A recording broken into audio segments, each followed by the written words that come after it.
Hi everyone. ఈ రోజు అయితే మా హస్బెండ్ కి సెలవు అంటే సెలవు కాదు, వాళ్ళు బంద్ అంట. సో హాలిడే కాబట్టి నాకైతే టైం దొరికింది మెల్లగా పనులు చేసుకోవడానికి. లేకపోతే మార్నింగ్ అయితే బిజీ ఉంటుంది, క్యారేజ్ కట్టేయాలి అని. సో ఈ రోజు అయితే నేను చోలే భటూరి చేశాను. మా హస్బెండ్ కి ఇదంటే చాలా ఇష్టం. బ్యాంక్ వాళ్ళకి సాటర్డే సండే సెలవు కావాలని అయితే వీళ్ళు బంద్ చేస్తున్నారు.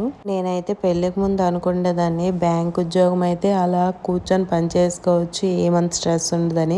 బట్ నాకైతే పెళ్లి అయ్యాక తెలిసింది ఎంత స్ట్రెస్ ఉంటుందని. వీళ్ళకి ఫిజికల్ గా ఉండదు కానీ మెంటల్ గా అయితే ఫుల్ స్ట్రెస్ ఉంటుంది. సో అందుకే వీళ్ళు బంద్ చేస్తున్నారు. ఈ రోజు అయితే ఇండియా వైడ్ గా బంద్ అంట. యూనియన్స్ అందరూ కలిపి బంద్ చేస్తున్నారు. మా హస్బెండ్ కూడా వెళ్ళారు అక్కడికి. చూడాలి మరి అవుతుందో లేదో. నేనైతే పెళ్ళైన తర్వాత ఇదే ఫస్ట్ టైం చేయడం అనుకుంటా. డీప్ ఫ్రై ఐటమ్స్ అయితే నేను ఎప్పుడు చేయను, ఎందుకంటే ఒక్క చుక్క ఆయిల్ కింద పడినా సరే ఇల్లు మొత్తం జిడ్డైపోద్దని. అండ్ హెల్త్ కూడా మంచిది కాదు కదా. బట్ అప్పుడప్పుడు పర్వాలేదులేండి, అప్పుడప్పుడు చేసుకొని తినకపోతే ఎలా. పూరి అండ్ కర్రీ టేస్ట్ అయితే చాలా బాగా కుదిరింది. నేనే అనుకోలేదు ఎంత బాగా వస్తుందని. Thank you for watching. Bye bye.